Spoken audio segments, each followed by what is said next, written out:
દર્શક મિત્રો, ભૂકંપ પહેલાં ખાસ કરીને દરબારગઢથી કરી અને જે શરાબ બજાર છે ત્યાં ગુર્જરી બજાર ભરાતી અને લગભગ 8 થી 10 એવા લોકો હતા કે જેની પાસે તમને કોઈ પણ પુસ્તક જોતું હોય, ઇતિહાસનું હોય, અભ્યાસનું હોય કે કોઈ પણ પુસ્તક તમારે મેળવવું હોય તો ગુર્જરી બજારમાં તમારે રવિવારે જવાનું અને તમને કોઈ પણ પુસ્તક મળી શકે. ખાસ કરીને એક અભ્યાસુ લોકો હતા, વિદ્યાર્થીઓ હતા, અવારનવાર જે કોઈ વડીલો હશે એમને યાદ હશે કે ગુર્જરી બજારમાં એ લોકોને એ જે વાંચનની જે ભૂખ હતી એ સંતોષાતી હતી. પરંતુ અફસોસની વાત એ છે કે ભૂકંપ બાદ સમગ્ર જે ભુજ હતું એ ગઢને ઠેકી અને બહાર વસવા લાગ્યું. અંદરનો જે વિસ્તાર હતો ધીમે ધીમે ધબકતો હતો એ સુસુપ્ત અવસ્થામાં આવી ગયો અને 8-10 જે ગુર્જર બજારને ધબકતા રાખતા જે લોકો હતા એમાંથી માત્ર એક જ બચ્યા છે અને એ છે કાંતિલાલભાઈ. અને જ્યારે પણ તમે કોઈ પુસ્તકમાં વાહ કાંતિલાલ વાહ એવો જો થપ્પો મારેલો જુઓ તો એ કાંતિભાઈનું પુસ્તક હશે, એમના હાથમાંથી નીકળેલું પુસ્તક હશે. અને એમણે ખરેખર જે અત્યારે જે કોઈ વાચકોની જે ભૂખ સંતોષી છે એ કાબિલેદાદ છે. ખૂબ જ પડકારનું કામ છે કારણ કે પોસ્તી ભેગી કરવી અને સંગ્રહી રાખવી, વરસાદ આ તે બધા વચ્ચે બચાવી રાખવી અને પછી જ્યારે લોકો આવે ત્યારે નજીવી કિંમતે એ પુસ્તક આપવું, ત્યારે કાંતિભાઈ ખરેખર એ પ્રશંસનીયને પાત્ર છે. તો મળશું એમને કે આ સમગ્ર ઘટના કઈ રીતે, ભૂતકાળની વાત શું, અત્યારની વાત અને ત્યારબાદ ખાસ કરીને અત્યારે સંવત્સરી ચાલુ છે સમગ્ર જૈન સમાજમાં મિચ્છામી દુક્કડમ, ત્યારે એક ફ્રેમ પણ મારી નજરે આવી છે કે જે 110 વર્ષ જૂની છે.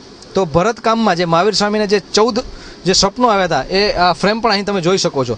તો સૌપ્રથમ પેલા વાત કરશો ગુર્જરી બજારની, ત્યારબાદ આ જે ફ્રેમ છે ભરતની જૂની, વર્ષો જૂની, એની વાત કરશું. તો મળીએ આપણે વાહ કાંતિલાલ વાહને.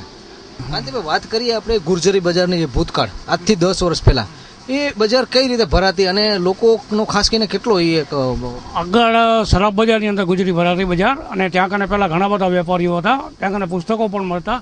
ત્યારબાદ ભૂકંપ પછી બધે આખી બજાર ખલાસ થઈ ગઈ.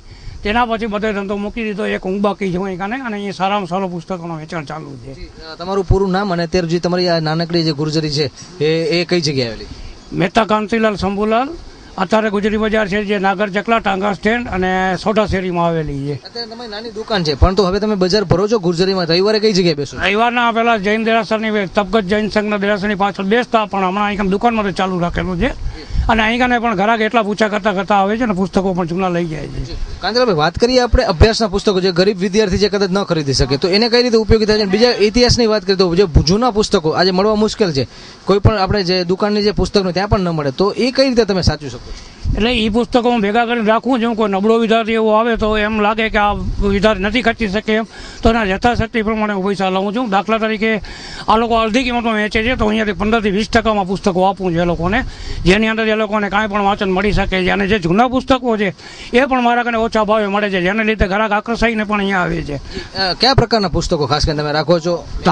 ધાર્મિક મળી જાય છે, સફારી છે, ચંદન છે, ચંપક ગ્રહસભા દરેક મેગેઝીનો છે, તેમજ માલિકો વાંચનની અંદર દરેક જાતના અલગ અલગ જાતના પુસ્તકો પણ મળી શકે છે. વાત કરી કેટલું પડકારજનક કામ છે, ખાસ કરીને તમારો વરસાદ છે, ઉંદરડા છે, બીજા જીવજંતુ, તો કઈ રીતે તમે આ સાચવી શકો છો? એટલે આની અંદર સફાઈની અંદર દુકાનની અંદર એકદમ વ્યવસ્થિત રાખવા પડે છે. ઘોડાની અંદર માલિકો એની અંદર ફિનાઇલ પણ રાખવી પડે છે, જેનાથી પુસ્તકોનો કોઈ બગાડ ન થાય અને કોઈ પણ વાંચન માટે લઈ જાય પણ તો એના માટે પણ સારી વસ્તુ છે. એમ અન્ય શું શોખ છે તમારો? ટિકિટ સંગ્રહ કે સિક્કા સંગ્રહ? અન્ય ટિકિટ સંગ્રહનો મારી પાસે મોટો ભંડાર છે. ટિકિટ સંગ્રહનો શોખ છે પણ આમાંથી હું નવરો નથી રહેતો, એના હિસાબે હું એ કરી શકતો નથી. પણ એકવાર પણ એની પણ મારી ઈચ્છા છે.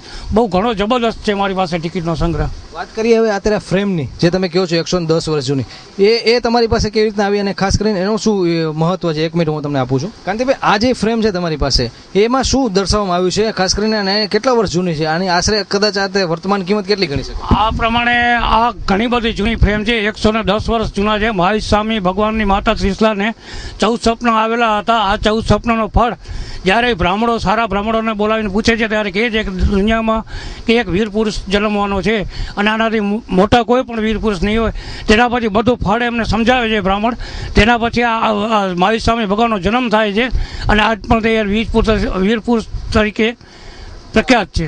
વાત કરી આ જે બારીકાઈથી જે કામ કરવામાં આવેલું છે તમે ભરતથી, અત્યારે કદાચ આજે મુશ્કેલ છે, મશીનથી પણ ન થાય, તો એ આજે છે એ કઈ કલા છે ભરતની અને ખાસ કરીને આજે મળવું મુશ્કેલ છે કે શું? આ એકદમ જૂનો ભરત છે, હાથથી બનાવેલો છે. આગળના માણસો જ આ કરી શકતા હતા. આજે કોઈની શક્તિ છે નહીં કે આ ભરત કરી શકે. અને આ એકદમ દુર્લભ વસ્તુ છે. આ વસ્તુ મળવી પણ મુશ્કેલ છે અને જોવા માટે પણ આમ એકદમ સારી વસ્તુ છે. શું છે વર્તમાન કિંમત અને તમને કિંમત તો આની અમે જૈન લોકો આને કરી ન શકીએ, કારણ કે દેવ પણ કિંમત ન દઈ શકે. એટલે એના હિસાબે આ તો ખાલી એક દેખાવ પૂરતી રાખી છે. બાકી આમ લેખવા જાય તો આનો કિંમત દુર્લભ છે, જેને એમ કહેવાય કે કોઈ પૈસો આપી ન શકે. તો તમે આ વેચવાના છો કે રાખવાના છો? આ રાખવા માટે રાખી છે કે જૈનથી આને વેચી ન શકીએ અમે.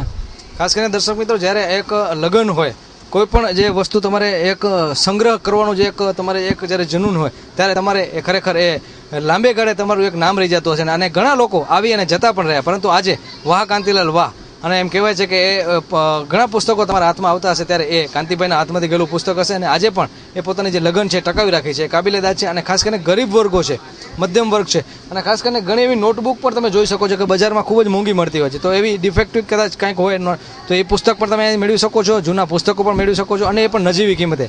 તો ખરેખર મહાસાપરા ન્યૂઝનો પ્રયાસ છે કે એમને આ બિરદાવવા લાયક છે. ત્યારે આજે ખાસ એમનો અહેવાલ જોયો તો કાંતિભાઈને આ લગ્ન છે એ કાયમ અવિરત રહે એવી આશા રાખીએ.